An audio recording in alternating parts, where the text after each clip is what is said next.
So when Moses and Aaron came to Pharaoh, he said, "Who is Yahweh?" Now the Lord's saying, I'm going to do all this so the Egyptians know exactly who I am.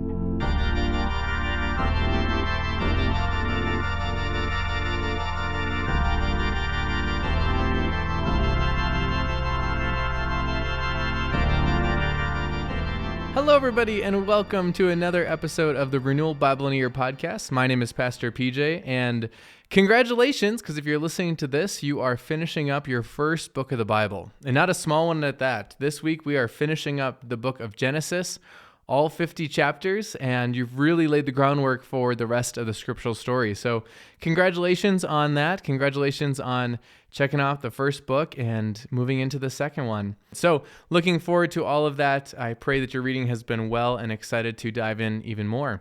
Now, just as a small recap, finishing up our readings from last week, Joseph had just revealed himself to his brothers. He was now in Egypt. He had said, "Hey, it's me, Joseph."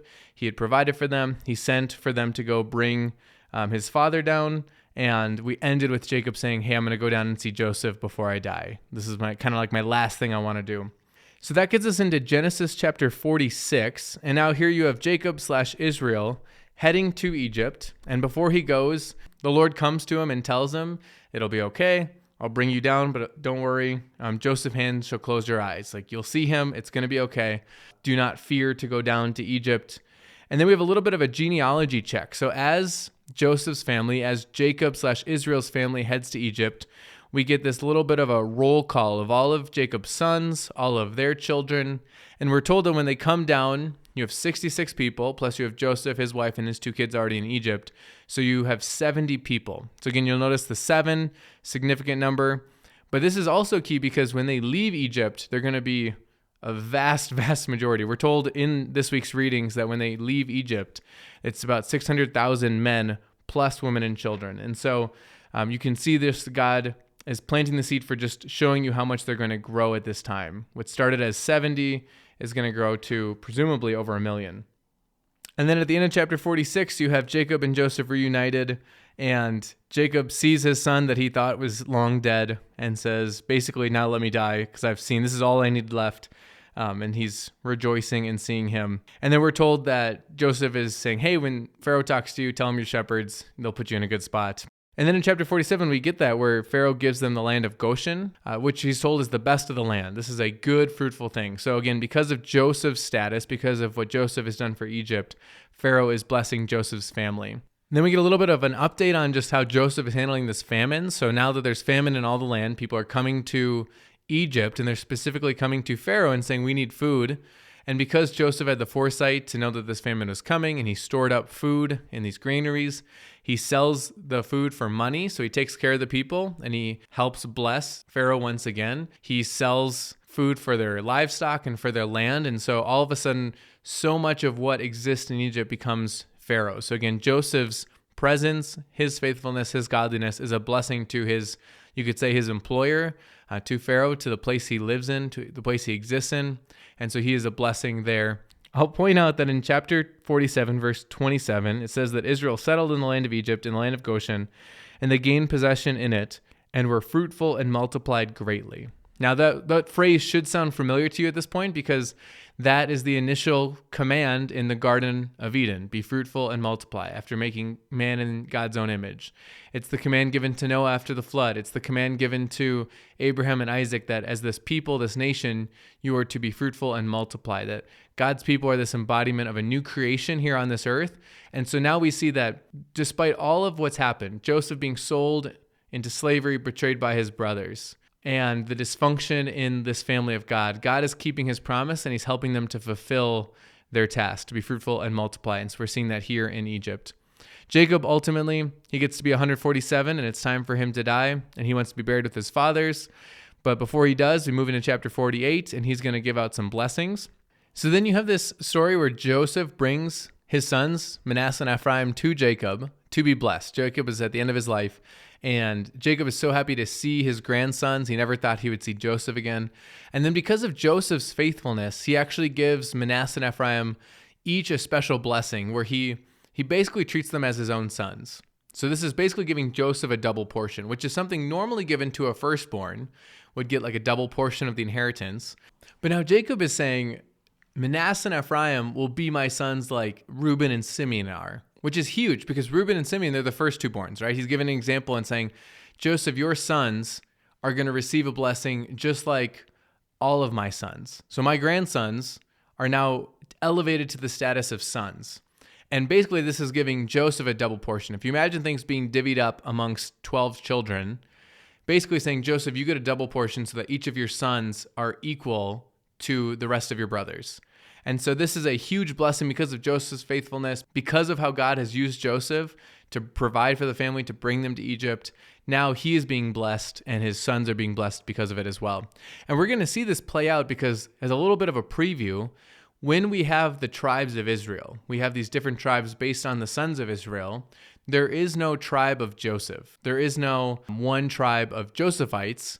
Rather, you have a tribe of Manasseh and a tribe of Ephraim. So you have these two sons of Joseph that are elevated to the equal status of the Reubenites, the Simeonites, the Levites. And so you see this double portion, this double blessing to Joseph and his sons being passed on and carrying forward in the biblical story. And then as Jacob is blessing them, he does this thing where Joseph lines them up so that way the firstborn, Manasseh, will be on Jacob's right hand, because that is a sign of favor. That's an extra blessing. You know, think of your right-hand man. Somebody who's seated at the king's right hand is the one who's kind of next in power or next in favor. So Joseph lines them up so that way the eldest, Manasseh, will have the right hand placed on him with the blessing, and Ephraim will have the left hand. And then Jacob crosses hands. He flips them, which is interesting because if you think back to Jacob's story, Jacob is one who was the younger brother, but received a blessing where the younger will be served by the older, and kind of usurped Esau's place. So we're not sure why Jacob does this, but Jacob crosses his hands so that way his right hand is on Ephraim and his left hand is on Manasseh. Now, Joseph is like, no, father, this is the oldest one, right? He's like, no, I know how this works. You got to put your right hand on the oldest. And Jacob says, no, Manasseh's going to be a great people too, but nevertheless, his younger brother shall be greater than he, and his offspring shall be a multitude of nations. So you see here that Jacob is speaking into existence the fact that Ephraim and his descendants are going to be greater than Manasseh, much like Jacob received a blessing that he would be greater than his older brother Esau. And this is, again, something you're going to see play out. We're going to get to this way down the road, but Manasseh, while it is a people and it has its own tribe and it has its own story, Ephraim becomes a very prominent part of God's people. So much so that there are times when God is referring to Israel and will use Ephraim as a shorthand. He'll use Ephraim as a stand-in. It's kind of like when somebody says, like, check out those wheels coming, and they mean a car, right? They're referring to a part of the vehicle as in terms of referencing the whole. At times, in like the book of Isaiah, Ephraim will become a part of a whole that will represent all of Israel. That's how prominent it's going to be. It's going to have a large territory. It's going to have a large number. So much so that you're going to see, and we'll see this in the next blessing, but really Judah and Ephraim become the main two forces. Judah in the southern part of God's people and Ephraim in the northern part of God's people. And then in chapter 49, Jacob's going to dish out blessings to all of his sons. And these are all tailored to the person. It's based partly on what they've done at times, and it speaks a little bit into what their future is going to be. And again, these are going to play out when we get to books like Joshua and Judges and going forward. So the first one he blesses is Reuben, the firstborn, right? But because, and he references this, because Reuben had slept with Bilhah, that's Rachel's maidservant, so one of Jacob's concubines, kind of wives, you see that he says that while you are the first fruits of my strength, you are unstable and you shall not have preeminence. So you will not be this powerful force of a firstborn because of what you've done. You have violated that. And the next ones he blesses then are Simeon and Levi, the next two in the birth order. And he references when they were violent and they took revenge for what had happened to Dinah, their sister. And so he says, because their anger was kindled against men and their wrath, for it is cruel, he says, I will divide them in Jacob and scatter them in Israel. And so we're starting to get a preview of where people are going to be located and what their descendants' locations and situations will be in the promised land back in Canaan. And so we're told that for Levi and Simeon, they will be scattered and divided. And you're going to see this play out because, again, this is a bit of a preview, but Levi is going to be the one tribe that does not have a geographic region because they're a special group that is going to serve as God's kind of servants in the temple and in the tabernacle and worshiping God and helping people with their sacrifices. They're not going to have a geographic inheritance and geographic territory like all the other tribes are. And then Simeon, they're in a really peculiar spot because they will end up being kind of landlocked by the tribe of Judah. So they're so small that they are surrounded by another tribe. And so you kind of see both of those play out down the road. Next comes Judah, which is maybe the most important of all of these because Judah is praised. He's compared to a lion's cub, and he's like crouched like a lion. And then we get told this in chapter 49, verse 10, that the scepter shall not depart from Judah, nor the ruler's staff from between his feet, until tribute comes to him, and to him shall be the obedience of the peoples. So we're told that the scepter, this ruling position of authority, is not going to depart from Judah. And that's really key because right here we're told that Judah is going to have a special role in the ruling of God's people. Now you're going to see that first and foremost with Israel's second king, which will be King David, who comes from the tribe of Judah. David's going to be established as king, and then it's going to be his descendants who are going to rule over for quite a while until the kingdom collapses. But then more importantly, it's going to be from that same tribe of Judah that Jesus is going to come. And so you see that this scepter shall never depart from this house, that we're already being told here in the first book of the Bible, hey, we're going to spread out, we're going to have a lot of people, we're going to have over 1 million people of Israel, we're going to be moving around different key figures, but let's flag for you this tribe right here, Judah. There's going to be something very special about Judah. We're going to see later in Revelation, Jesus is compared to this lion. So just like Judah is this crouching lion, Jesus is compared to this lion, and he's the scepter-wielding king, right? So again, already in Genesis, flagging for you, look at this. This is an important tribe. This important things are going to happen from here.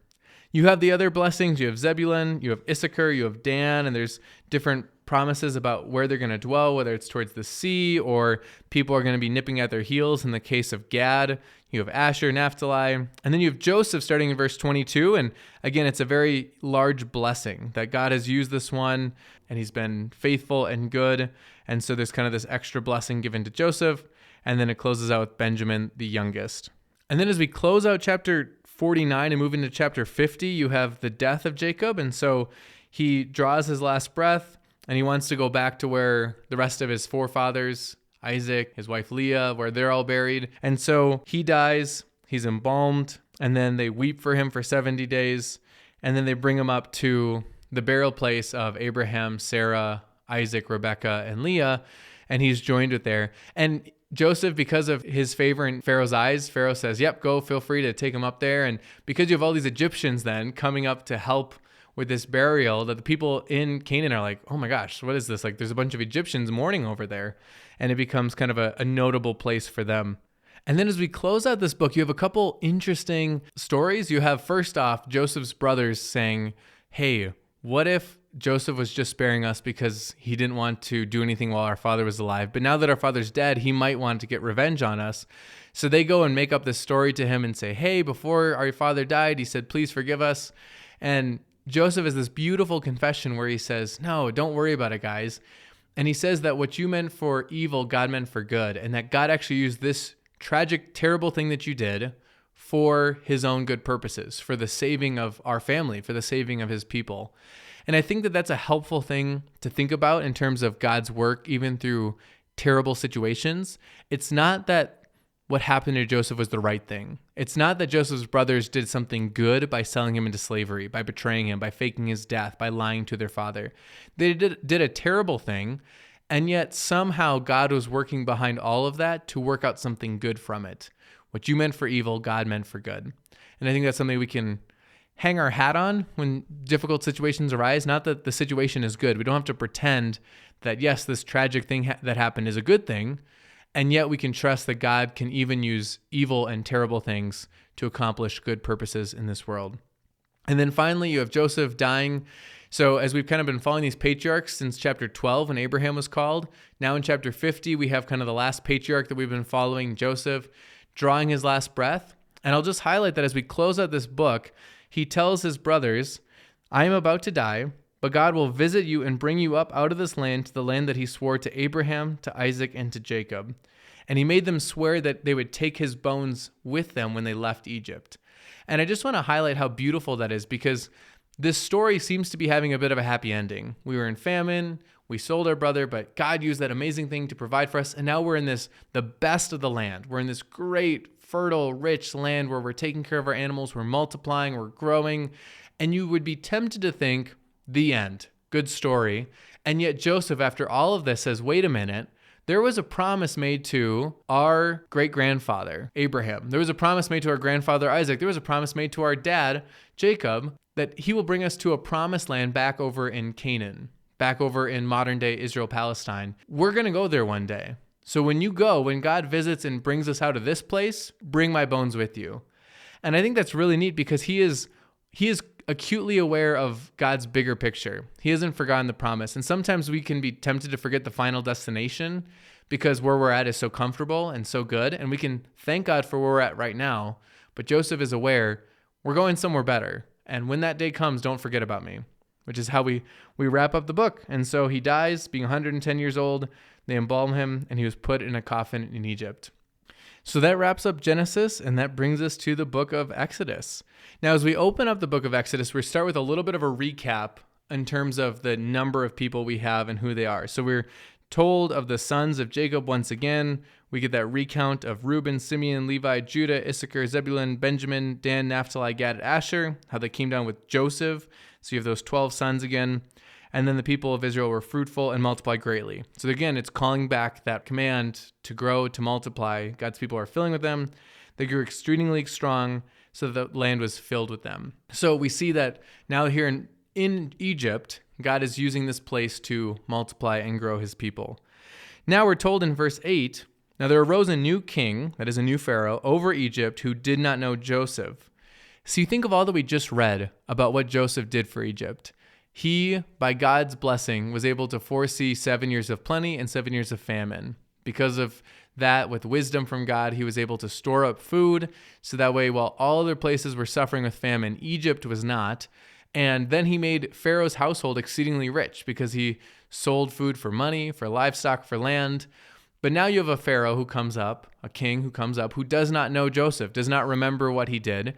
And so he sees this large group of a people of another nation, another place, dwelling amongst them who are large and many, and he becomes fearful of them and says, what if they keep growing and then they team up with enemies of ours and they overtake us? And so he responds by putting heavy burdens on them, by enslaving them. So you think if Joseph was sold into slavery in Egypt, now Pharaoh is enslaving all of the people, and he's putting them to forced labor, and he's making their lives miserable and unbearable. And yet we're told that even though they have taskmasters over them, forcing them to do all of this work, Israel keeps multiplying. So even in oppression, even in persecution, God's people continue to multiply. This is something you'll see in the book of Acts with the Christian church, that even in times of persecution, God still has a way of bringing about a growth to his people. So as Israel keeps multiplying, Pharaoh's still worried, right? The problem still persists. These people are growing and they're multiplying. So then he gives this command that any son is to be killed. So he tells these midwives who would help deliver babies, when the baby comes out, if it's a son, you should kill the son. And you have this really beautiful moment of craftiness by these midwives, because the midwives fear God and they know that this is wrong to do. We shouldn't be killing these children. So they let the children live. And then when Pharaoh asks them, why aren't you listening to my command? The midwives say, oh, these Hebrew women are different. They're so vigorous that by the time we get there, the baby's already out. So they save the babies, and then they lie to Pharaoh about why they didn't kill them. They kind of hide their intentions. And what's interesting is there's a clear command in Scripture to obey authority, but there's also a clear command that if that authority ever disagrees or goes against what God has said, we are called to obey God and not man. And so I think the midwives are a beautiful example of this, where they are obedient to the point where Pharaoh commands them to sin. When he says you should kill these children, they know that's wrong, that's unjust. And so they don't do it. And God sees their fear of him, that he sees their faithfulness towards what's right, and he blesses them with their own families. And so there's kind of this beautiful reward for that. And I think that's, again, a note for us that we are called as much as possible as Christians, if you are a Christian, to be obedient to all governing authorities insofar as it's not opposed to what God has said. So Even if we don't love what we're told to do, we do it. But if we're told to do something that is opposed to God's will, that goes against his design or what he's clearly commanded, then we don't go along with it. We listen to God over the command of man, just like these midwives do. So then as we go into chapter 2, we're told that there's this man of the house of Levi and his wife who's also a Levite. So you think back to those 12 sons, one of them Levi. This is a family that is from the descendants of Levi. And that's going to be key because the family and the characters that are going to be a part of this family, we're going to follow them for a while, and they're going to help dictate the future of the house of Levi because of their actions. But we're told that they are pregnant. She kind of hides the pregnancy. She has a son. She tries to hide the son for 3 months because there's still this command out there to kill all sons that are born. But eventually he gets to be 3 months and he becomes too old, too big to hide anymore. And so she puts him in a basket and puts him in the river because she just can't bear to do anything to him, but also fears for him. So she just kind of puts him out there. And then of all people, Pharaoh's daughter actually comes across this basket and rescues the baby, has compassion on him. And then this baby's sister sees the situation and says, hey, I know a Hebrew woman who could take care of this baby for you and nurse him and all of that. And she brings this baby back to the baby's own mother until he gets to a point where Pharaoh's daughter takes Moses, as his name, into her own household and takes him as a son. So this man Moses, whose name means to draw out because he was drawn out of the river, drawn out of the water, Moses becomes part of Pharaoh's household. He becomes a bit of Egyptian royalty as a son to Pharaoh's daughter. And I just want to say this, of all the characters in the Bible, outside of God and in the New Testament, Jesus, and maybe the Apostle Paul, we're going to spend more time with Moses than pretty much anybody. Moses is going to be such a key figure in the Bible. And so this is the introduction to somebody very significant that we're going to be with for a while, and somebody the Bible is going to revere and elevate very highly for us. We're told then eventually Moses grows up and he sees the oppression of his people continue to happen. He continues to see the way that the Egyptians are abusing the Hebrew people, the Israelite people. And there's this one point where Moses sees an Egyptian beating some of his people. And this is one of the beautiful things about biblical interpretation. It says that he looks this way and that, and seeing no one, he struck down the Egyptian and hid him in the sand. Now, the question is, did he look this way and that? And does it mean that he saw no one to do anything, or he saw nobody to see the consequences of what he was about to do? And it's probably a little bit of both. We're not told. But regardless, Moses sees the abuse happening and he kind of intervenes. He strikes this Egyptian and he ends up killing him. And he tries to hide the body, hoping that nobody will know what had happened. But then the next day he sees 2 Hebrew men fighting and he tries to break it up. He's like, what are you guys doing? And they're like, oh, are you going to do to us what you did to that Egyptian? And Moses realizes, oh my gosh, like, people know the word got out. I need to run because it's going to get to Pharaoh. And it certainly does. So Pharaoh finds out. Moses flees Egypt for his life and flees to a land called Midian. I'll just say this too. This is a beautiful case of biblical irony, that when these 2 men are fighting and Moses tries to break them up, they say to him, who made you a prince and a judge over us? And by the end of the book of Exodus, Moses will be maybe not a prince over them, but he will certainly be a judge over them. Even by chapter 18. So it is funny that they're saying, who put you in charge of us? Like, that's not your role. And then shortly later, Moses will be in charge of them underneath God's authority, obviously. So Moses runs to Midian. You have this priest of Midian, and he has 7 daughters, and they're at this well to draw water for their father's flock. And then these other shepherds are driving them away, but Moses stands up and protects them. And then the priest says, hey, you should go bring this man in. Go get him. And the priest of Midian gives Moses one of his daughters as a wife. So Moses takes his daughter Zipporah as a wife, and they have their firstborn son Gershom, which sounds like the word for sojourner, since Moses is now a sojourner in this land of Midian. And then chapter 2 concludes by just telling us that the king of Egypt died, so the one who was specifically looking for Moses is now dead, but that the affliction of God's people continues. They continue to have heavy burdens. Presumably, they continue to have their sons killed by the Egyptians. And we're told this beautiful reminder at the end of chapter 2 that God hears them. It says, the people of Israel groaned because of their slavery and cried out for help. Their cry for rescue from slavery came up to God, and God heard their groaning, and God remembered his covenant with Abraham, with Isaac, and with Jacob. God saw the people of Israel, and God knew. I just think that's so beautiful because these people, seemingly it's a hopeless situation. They have no idea what's going to happen. They're just crying out, would somebody do something? And the Lord hears them. He's not deaf to their cries. He remembers his past promises. It's not like he's forgotten what he's told them, that he was going to bring them to a fruitful, good land. and he sees them, and it says, and he knew. He knew what they were going through. He knew who they were, and he knew what he was going to do about it. So a beautiful promise to them and a beautiful promise to us. In chapter 3, we have this key moment of this burning bush. So Moses is out with the flocks from his father-in-law, Jethro, this priest of Midian. And then he sees this angel of the Lord appearing to him in a flame of fire out of the midst of a bush. So he sees this bush that's on fire, but it's not burning up, which is weird because you expect it to start to like branches to like char and stuff, but it's not. It's on fire, but it's there. And you have this angel of the Lord, this messenger of the Lord, who is the stand-in for the Lord himself. And so Moses is going to come up, and then the Lord speaks from the bush and says, remove your sandals, for the place you're standing is holy ground. So there's something sacred about being in God's presence. And then he tells him that I've heard the afflictions of my people, and I'm going to send you to bring the people out and bring them to a good land. Moses, he's like, what, me? Like, I can't do that. Like, who am I that I would be able to do something like that?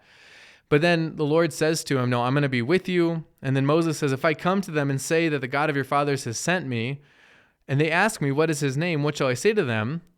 And then God says this, he says, I am who I am, right? I am exactly who I am. I am the Lord. Now, interestingly, in Hebrew, you can also translate that as I will be who I will be. So you will see who I am by my actions. Either way, I think because of the New Testament's uses of I am, that's probably the better reading. I am who I am, but they both have an aspect that's there. But then we're also told this. We're told this in verse 15. We're also told, God also said to Moses, say this to the people of Israel, the Lord, the God of your fathers, the God of Abraham, the God of Isaac, the God of Jacob has sent me to you. This is my name forever, and thus I am to be remembered throughout all generations. Now, depending on your translation, most translations are going to render that in verse 15 as the Lord, the God of your fathers, etc., etc. When you see that capital L and then small capital O-R-D, the Lord, that is a stand-in for what's often called the tetragrammaton. That is the 4-letter name of God. So notice that God says, I am who I am, but then he says, and this is my name, and if you were to transliterate it into English, it would be something like YHWH. YHWH. This is where we get the names Yahweh or Jehovah, depending on how you translate it. So one of the interesting things about Hebrew at this time is it did not have vowels. You just had consonants, and just in speaking it and knowing the language, you supplied the vowels. Now later, scribes would add vowel markers above and below the consonants in order to tell you what vowels go there and in order to preserve that. Because of that, we know these 4 consonants, YHWH, it's Yod, He, Vav, He in Hebrew. And this name that we sometimes translate Yahweh or Jehovah, depending on which vowels you supply, this is the name that the Lord is identifying with himself. And it sounds like the words for I am. That's why he gives it. But this is the name that he is revealing, and he says, this is the name I'm going to go by forever. When we read this, I'm often just going to use the Lord, but I do want to flag it. And sometimes just for us to hear it, I might say Yahweh, because this is not just a title, this is a name that he's revealing. This is not just God, this is Yahweh. This is the name that I'm to be remembered by. The reason why it's translated as the Lord in most of our Bibles is that when the people of Israel move forward and they want to honor God's name, they don't want to misuse God's name, they don't want to bring dishonor upon it, they don't want to say his name in vain. What they do is they stop saying it at all. They don't want to risk. You can't dishonor somebody's name if you don't speak it. So when people were reading the scriptures and they came across the tetragrammaton, right, Yahweh or the name of the Lord, they would put for these markers, these vowel markers, instead of whatever the original vowels would have sounded like, they put in the vowels for the word Adonai, which means the Lord or my Lord. And so they would put in the vowels for that as a reminder to them, don't say this name, instead say Adonai, because we don't want to missay the Lord's name. Now, if you take the vowels from Adonai and you take the consonants from this name, you get Yehovah, Jehovah. That's why we got the name Jehovah. Now, it's kind of a leading theory that those vowels would have sounded like what we say Yahweh based on other Hebrew patterns. We don't have definitive proof that that is how it was pronounced, but that's kind of our best rendering and our best guess as of today. So I say that because as I go forward, I'm going to read it as the Lord most of the time, but at times I might say I might reread a sentence and say Yahweh. I'm going to do that simply because this is a personal name that God has revealed. This is not just a title. This is not just the king said this, but this is Yahweh. This is a definitive person.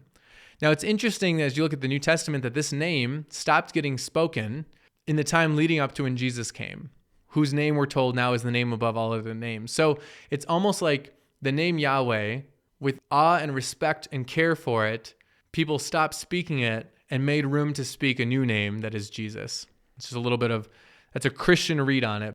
So this name is important. This name is key. This is not just God. God has now revealed a personal name. Here's how you're to call me, Yahweh, Jehovah, or as translations will often just say, the Lord. This is a name. So whenever you see that capital L and then small capital O-R-D, Lord, that is a stand-in for that tetragrammaton, like I said, transliterated Y-H-W-H. And then at the end of chapter 3, we're given this promise that you will take them out of Egypt and you will plunder the Egyptians, that when you leave, you will leave having taken much from them. I'm going to bless you on your way out. In chapter 4, Moses continues to say, hey, I don't think they're going to believe me. So then God gives him these signs. He throws your staff on the ground. It turns into a snake. You pick the staff up. It turns back into a staff.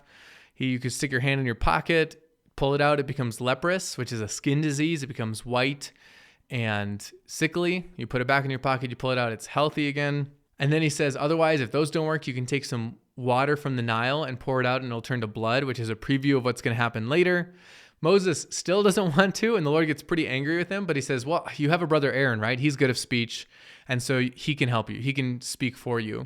You have Moses heading back to Egypt, and the Lord tells him that tell Pharaoh that Israel is my firstborn son, and I say to you, let my son go that he may serve me. If you refuse to let him go, behold, I will kill your firstborn son. So before Moses has ever stepped foot in Egypt, he's already been given this message. Israel, this people, this is my firstborn son. This is my child. These people are my people, and you need to let them go. And if you can't enslave them anymore, you can't abuse them and oppress them anymore. If you refuse to give me my firstborn son, I'm going to take yours. And so again, there's this key warning from that jump. Before anything happens, before Moses has uttered a word to Pharaoh, one of the messages he's given to tell Pharaoh when he sees him is, this is my son. Don't mess with my son, or I am going to have to take yours. And he promises him, here's going to be a sign that one day you're going to be back on this mountain serving me, the mountain of God. Then you have this short story where the Lord is coming after Moses in his sleep, but his wife sees this and is aware somehow and circumcises their son. So just a reminder that circumcision was given to Abraham and his descendants as a sign of God's favor towards them, that they are part of the people. And so presumably Moses at some point had told his wife about this, but they had not circumcised their son like they should have. And so it was almost a breach of faith. But then Moses' wife acts, and Zipporah circumcises her son, and God spares Moses. So kind of an interesting interjection there, but a reminder that we're going to do this, you got to do it all God's way. God has given you commands. We got to follow him through the end. Then the chapter ends with Moses and Aaron being reunited, and they're rejoicing. And then they go and tell the people, and the people are like, great, God's going to save us, and they worship the Lord. In chapter 5, then you have Moses and Aaron coming to Pharaoh. So here now the things are in motion. We've told the people what the plan is. Let's go talk to Pharaoh. And they asked to hold a feast in the wilderness. We need to take our people, our livestock. We need to go out in the wilderness to have a feast to the Lord. That's their request. They're not asking to leave permanently at this point. They're just asking to go and have a feast. And Pharaoh says this really interesting thing, because Moses and Aaron have told him that, the Lord, Yahweh, has commanded us to do this thing. And Pharaoh says, who is the Lord? Or who is Yahweh, right? This one, I don't know him, right? Instead, then, Pharaoh responds harshly. So he says, man, they have so much time on their hands. Apparently, they need to work harder because I think they should be going to have parties out in the wilderness. So he tells their taskmasters, hey, they need to make brick. And one of the key ingredients in making their brick would have been straw. But now, instead of giving them straw for the brick, make them get their own straw, but don't reduce the amount that they have to make. So basically, just make their job so much harder. The people ask their taskmasters, like, why are you doing this to us? And they say, oh, it's because you have all this time. You're asking to go in the wilderness. And so the people actually then pretty quickly turn on Moses and Aaron. And they're like, why did you do this to us? Like, why did you make our lives more miserable? So the people who were just a moment ago worshiping God, he's going to save us, are now like, what in the world? Why? You're making our life harder. And the chapter ends with Moses then calling on the Lord and saying, Lord, what's going on here? But then as we go into chapter 6, God reminds Moses of his covenant. Hey, I've made these promises. I'm not going back on these. And he promises to deliver them. And then in verse 7, we have this again promise, I will take you to be my people, and I will be your God. And you shall know that I am the Lord, or I am Yahweh, your God. So I'm going to take you to be my people. I will be your God, and you will know exactly who I am. Okay, so even though the people are questioning it right now and you're wondering what's going on, I will make it clear. I will take care of this. Now, the people still don't listen. They're not happy about this. They can't hear it almost because of their oppression. It's kind of falling on deaf ears. And then Moses calls out to the Lord again and says, how am I supposed to do this? Then we have a really interesting genealogy break. So now all of a sudden we're pausing and we're going to run through the people of Israel briefly. Start with the oldest born, Reuben, next born, Simeon, next born, Levi. And then we're going to follow Levi's path down until we get to Moses and Aaron. So notice how we've been introduced to these characters, Moses and Aaron, these brothers from this husband and wife of the house of Levi. And now we're getting a genealogy to help show their connection to the whole family. So this is to help establish who they are, their connection to all of it. I just want to flag a couple of their names. We're told about one of Moses and Aaron's cousins. He's just listed briefly, called Korah. He's going to come into play later in the book of Numbers, but we're told about him here. And then his sons, which are going to be prominent psalm writers. As you're reading the Psalms, you might notice some will say a psalm from the sons of Korah. So take note of that. And then Phinehas, Aaron's son, will play a role later as well. Chapter 7 is where the action's going to get ramped up here. So God tells Moses, I have made you a god to Pharaoh, and your brother Aaron shall be your prophet. So I'm giving you this power over Pharaoh, and Aaron will be your spokesperson towards him. And then we're told that I will harden Pharaoh's heart. This is one of the more difficult things about this section, is that God already is saying, I'm going to harden his heart, which means I'm going to callous it. I'm going to keep him from letting you go, from softening and having compassion on you and allowing you to leave. Now, a couple things to take note. I want you to notice that as you read this section, the first 6 times that Pharaoh's heart is actually hardened, it's Pharaoh's own doing. Pharaoh is hardening his heart and refusing to allow God's people to go. It isn't until the 7th time that we're told it's actually the Lord who is now intervening. Now, the Lord knew this is how it was going to play out. So before any of it, he can say, I'm going to end up hardening Pharaoh's heart. But what we're going to see here as this story unfolds is there's a certain element of God is saying, you need to let my people go. Pharaoh's saying no. Eventually, God inflicts these plagues and these wonders and signs. And when Pharaoh continues to refuse, eventually God says, fine, if you're not going to let them go, I'm going to ratchet it up. I'm not going to let you get out part way. If you refuse, you're not going to listen, then I'm going to make you not listen all the way to the end. And so I can do great wonders and great signs so that Egypt knows who I am. Notice here in chapter 7, verse 5, we're told, the Egyptians shall know that I am the Lord, or I am Yahweh. So when Moses and Aaron came to Pharaoh, he said, who is Yahweh? Now the Lord's saying, I'm going to do all this so the Egyptians know exactly who I am. There's going to be no doubt. And actually, what we're going to see him promise later too is that the whole world's going to know that when you go into the promised land, those people, they're going to have heard about what I've done.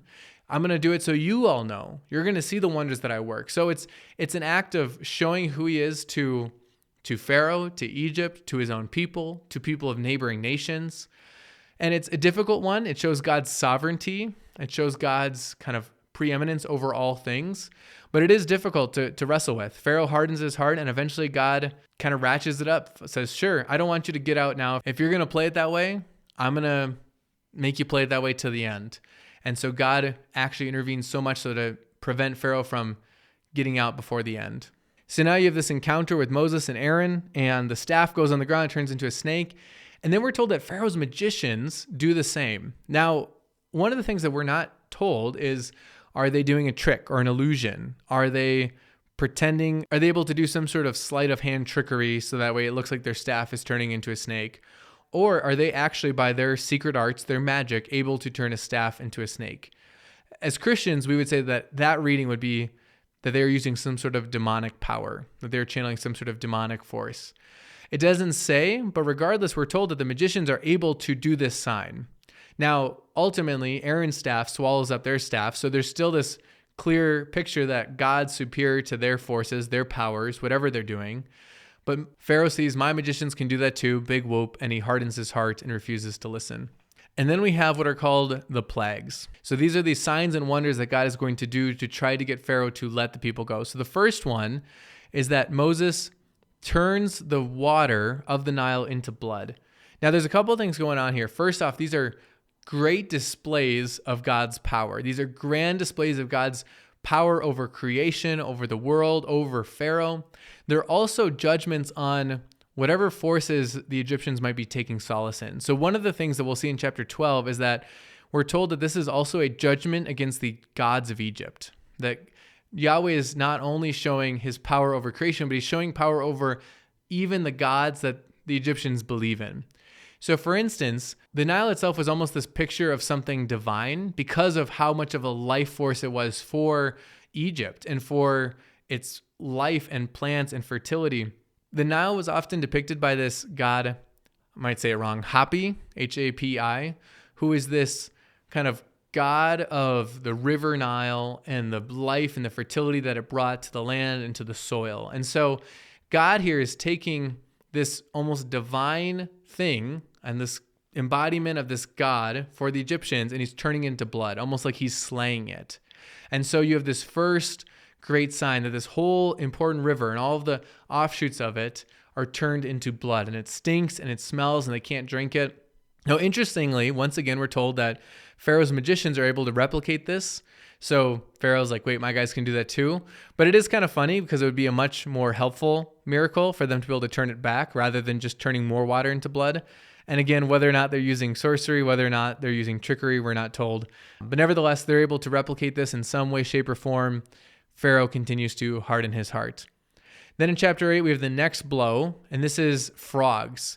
And there's this Egyptian god who was very prominent named Heket, who had this frog head, and she was the goddess of fertility. And so, again, a very big one for the Egyptians. And now this goddess who is worshipped in the picture of a frog, now all of a sudden frogs are overtaking everything. So imagine like this creature that you thought so highly of, right? You had an association with a divine creature, and now all of a sudden you can't get it out of your bathroom, you can't get it out of your bedroom.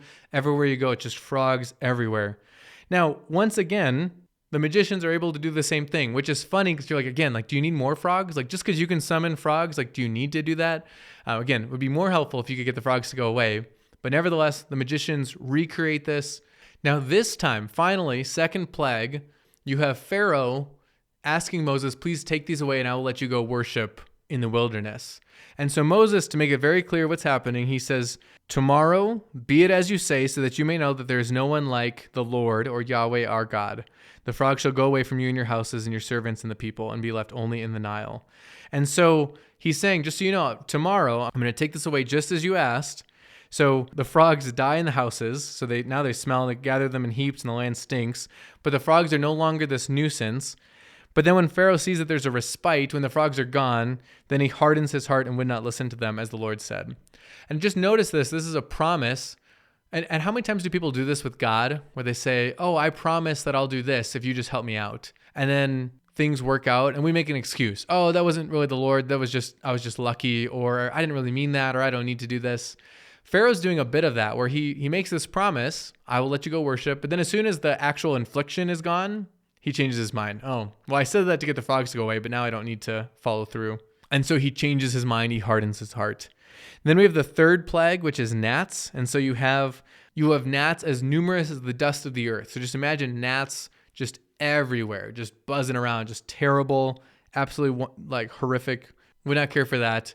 I will say I'm going to highlight one more Egyptian god later, but there are resources online, if you look it up, that will try to connect other plagues with Egyptian gods, and I think that there's a lot of truth to those. The three big ones from what I've seen in researching are Hapi, Heket, and what we'll see with the ninth plague. But there are ones that could correspond as well with these plagues. I'm going to take a break from talking about the Egyptian gods, but Moses casts all of these gnats everywhere. They're a burden. And then notice the magicians can't replicate it.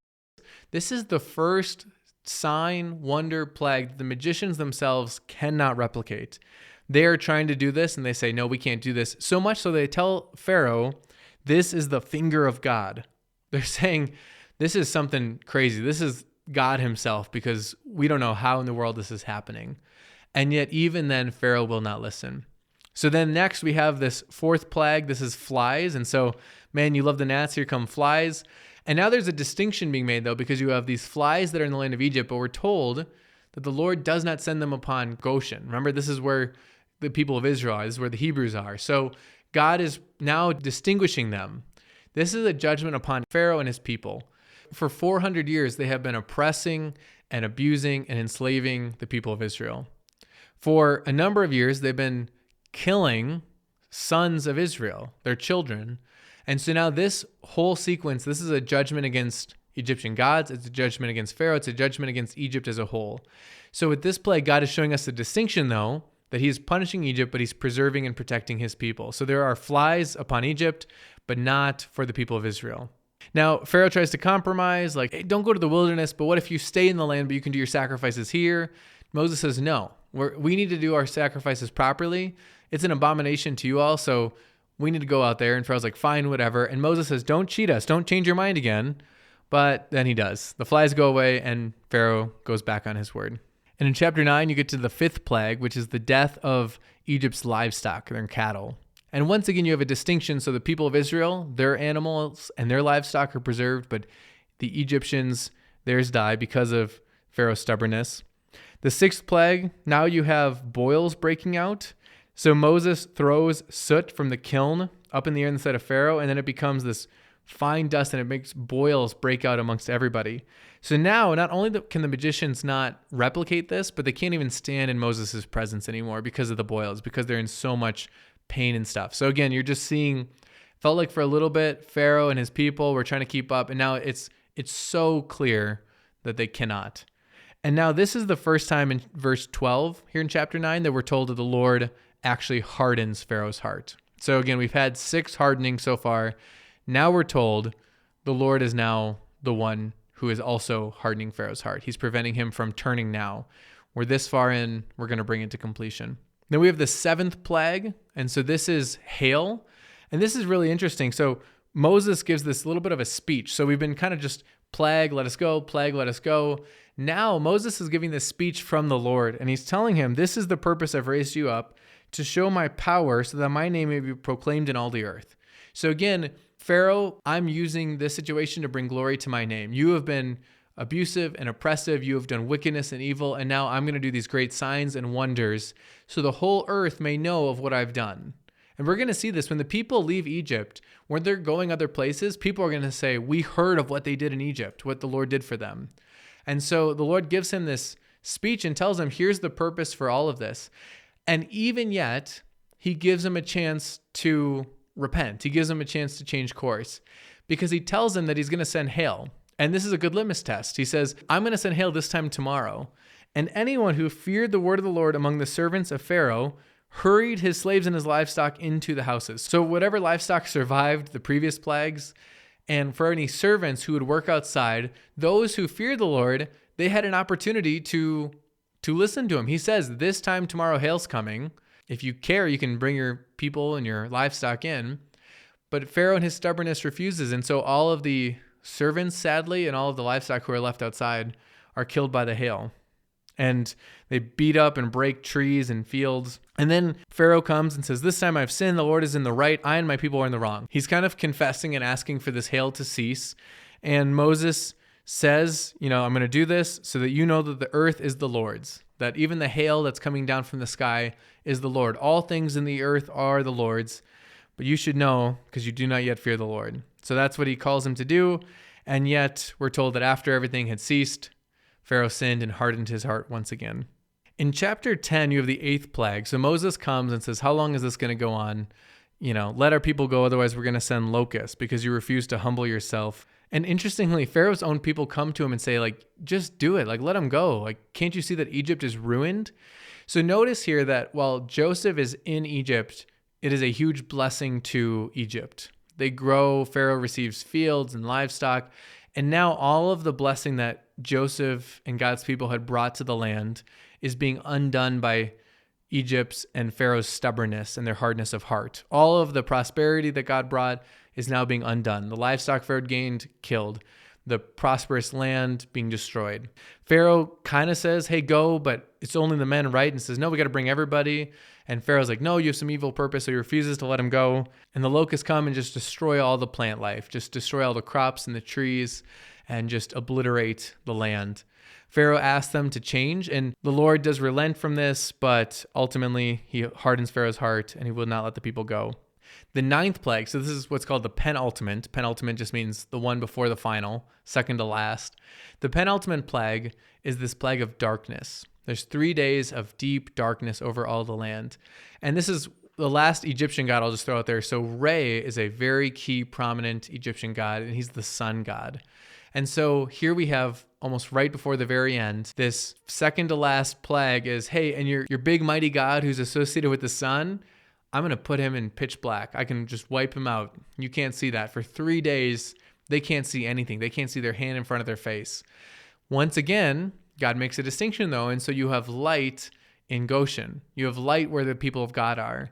And this is a beautiful picture too for the people of God going forward and for the New Testament and the people of Jesus, that they're meant to be a light in a dark world, that where God's people are, there should be light, even while it's hard to find elsewhere. But you have this plague where there's darkness over the land, except for in where the people of God are. And then in chapter 11, you have this final plague that's threatened. So there's a warning, and Moses warns Pharaoh that at about midnight, the firstborn of every household will die. God will make a distinction. He'll look out for the people of Israel, but just as you refuse to let my firstborn son Israel go, just as you have murdered countless Israel sons, if you don't let us go, then the firstborn son of every household is going to die.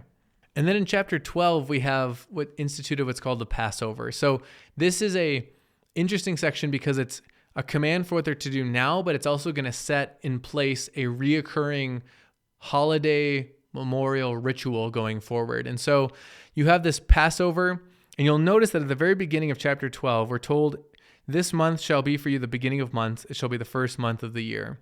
So God is now kind of resetting the calendar based on this event. So notice that he's using time once again. If you remember in the flood, the waters receded on the first day of the first month of the year. It's kind of like a new beginning. Now all of a sudden you have, again, a reset. You had a life in slavery, but everybody, Moses, Aaron, Israel, this is now the first month of the year. This is where your calendar starts, is right now, because I'm doing a new thing. I'm bringing you into a new chapter in your guys' life.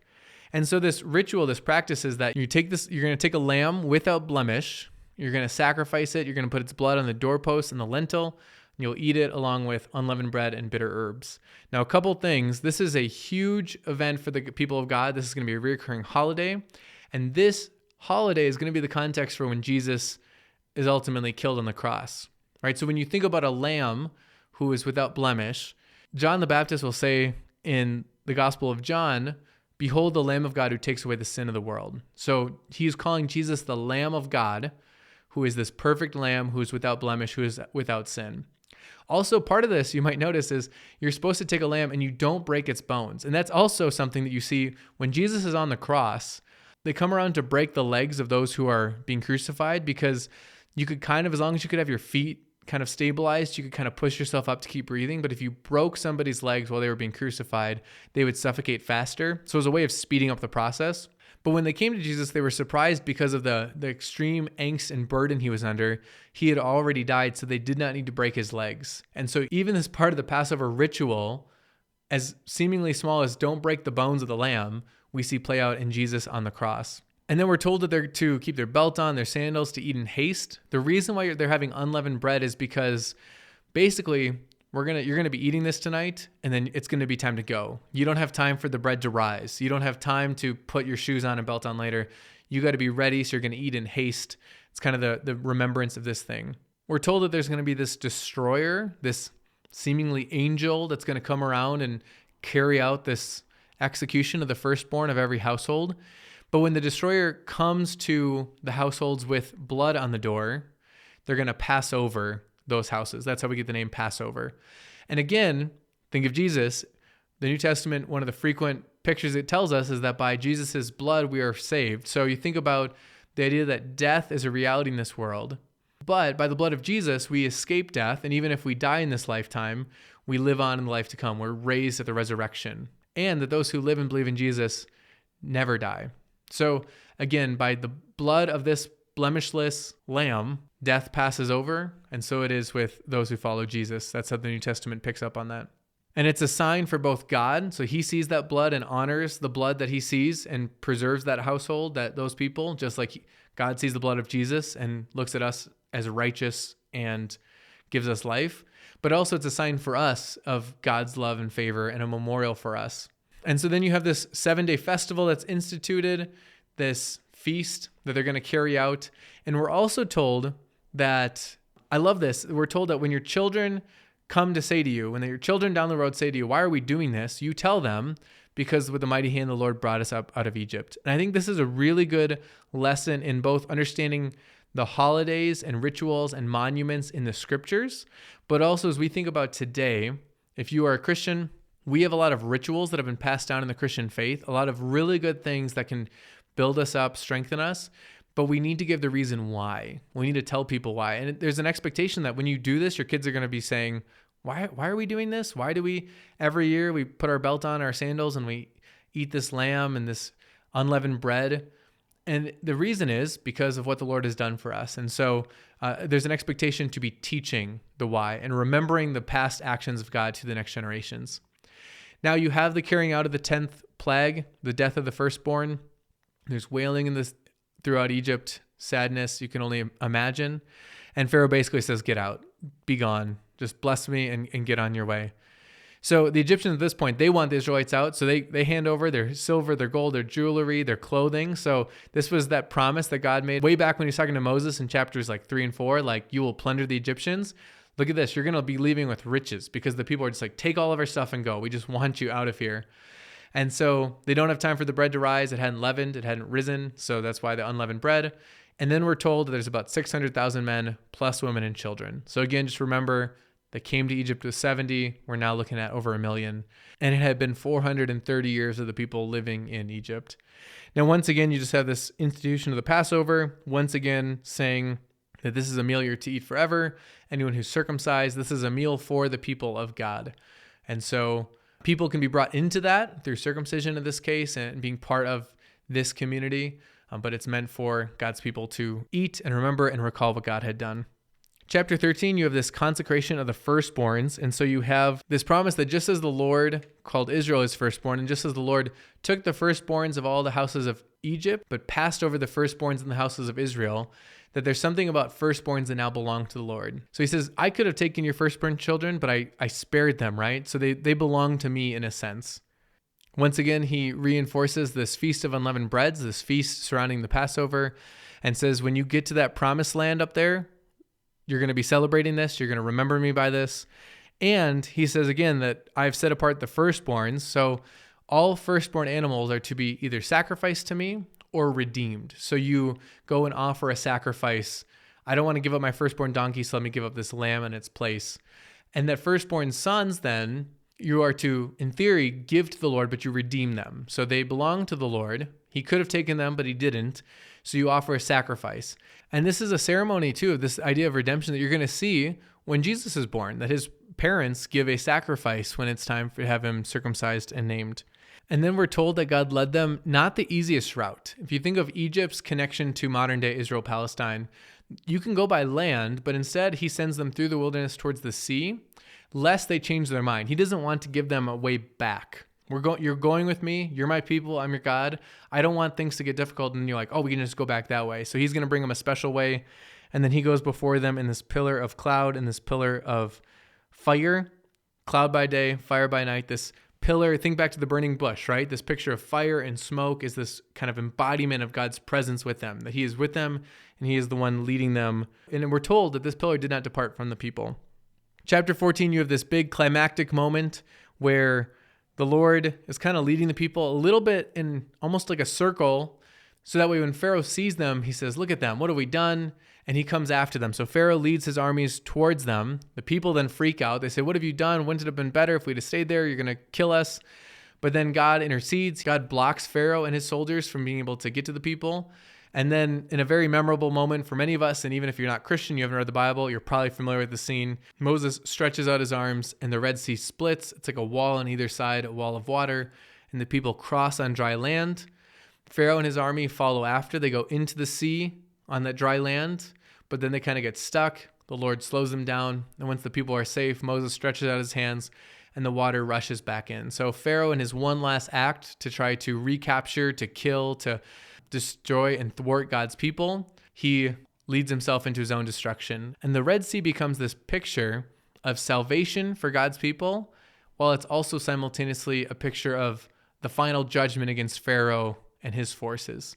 This enemy of God, this enemy of God's people who seek to oppress and to enslave them, to harm them, to kill them, ultimately is destroyed by the very same means in which God's people pass through. And you think about the flood, not that long ago, back in Genesis, that it's in a boat on the flood that Noah and his family are preserved, and yet that same flood is an act of judgment against sin in this world. And then chapter 14 ends with this kind of summary statement.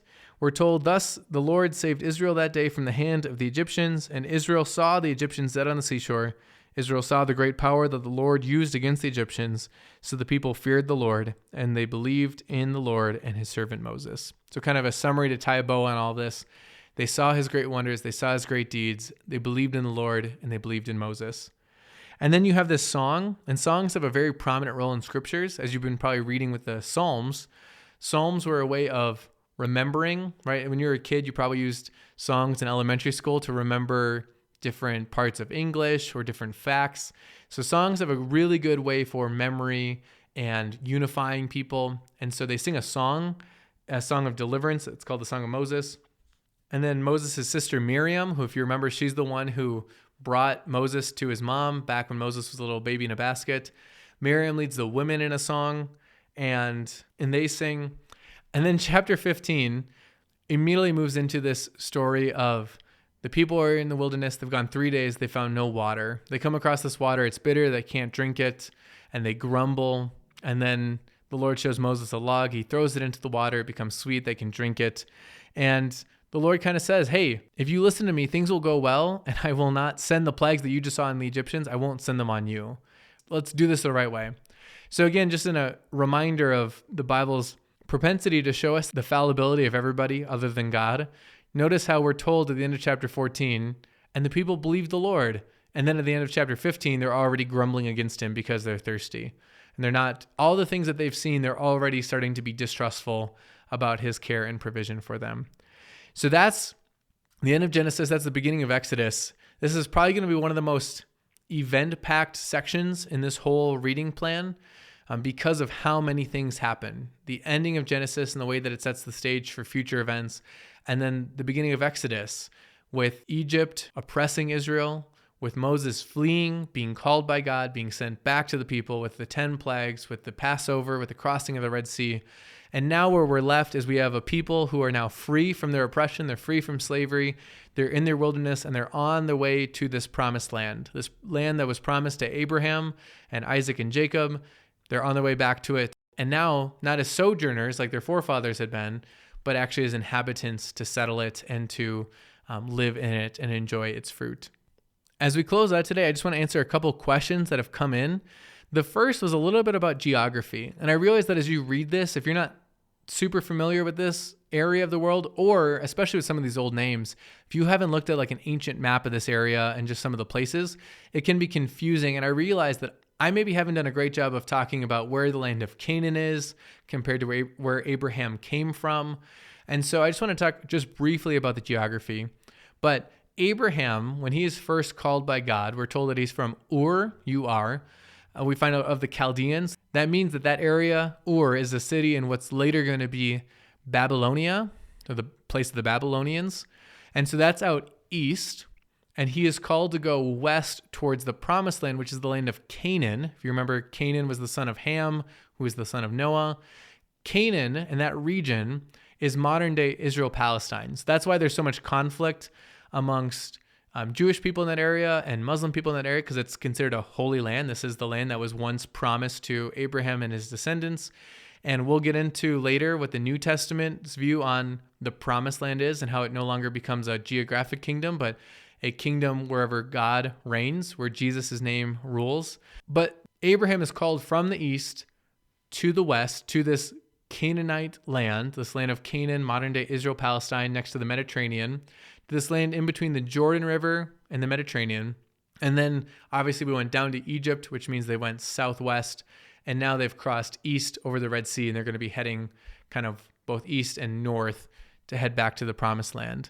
I'm going to include in the show notes just below a link called knowingthebible.net/Bible-maps. It's got a really good collection of maps of different eras. You're going to notice this has maps all the way up to New Testament times, Old Testament times, and they're pretty much chronological for biblical stories. I'll highlight to you specifically map number 2, the Table of Nations. So if you want to go back to Genesis chapter 10 and just where all of these descendants went, you can look at that. And then map number 3, the Near East during the time of the patriarchs. This will be the best one to understand where did Abraham go when he went from Ur to Haran to the land of Canaan and then went down to Egypt. So maps 2 and 3, I'll put that link down below. The other question that I got that I wanted to answer was that of polygamy in Genesis. So if you are at all familiar with the Christian understanding of marriage, often phrased one man and one woman for a lifetime, you might read Genesis and think, very few of these people are following this rule, right? It seems a little weird as you're reading about Abraham taking a second wife, Hagar. You're reading about Jacob taking 4 wives, and they're not the only ones. And I just want to talk about this briefly because it is a real concern to read and be like, wait, what's going on here? And this is again where I've said this before, but we always have to be careful with what's descriptive and prescriptive.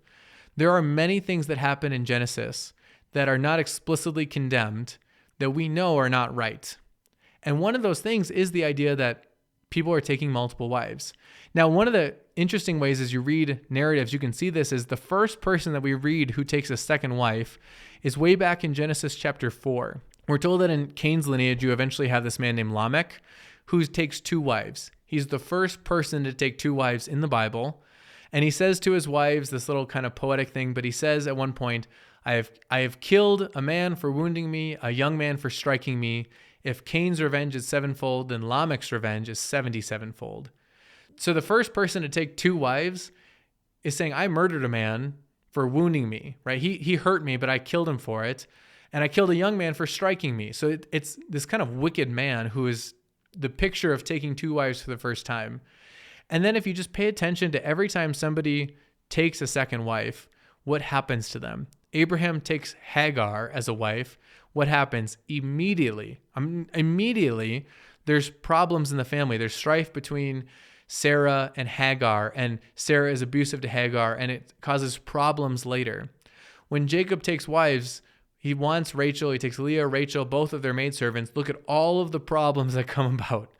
All of the issues immediately that happen. There's these sister battles. There's abuse of what marriage is supposed to be. You have at one point, Rachel is selling a night with Jacob for some food. I mean, it's all messed up and not meant to be what marriage is like. And so while we can acknowledge, like, yes, there are patriarchs who we commend for their faith in certain aspects, and we commend for certain acts of deeds that they might have done in Genesis, these are not perfect people. And just because they can be admired for one aspect of their life does not permit everything else they do.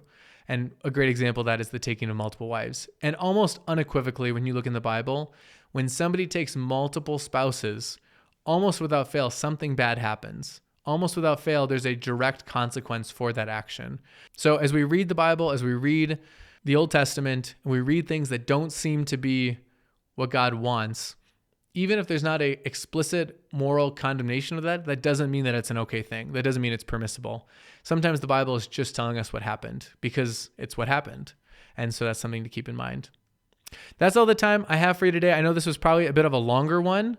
And so I thank you for listening, again, for a very important section in the scriptures, one that's going to continue to resonate as we go forward. But I pray blessings on all of your reading and all of your meditation on the scriptures. And as always, may the word of Jesus renew you day by day until life everlasting. Happy reading.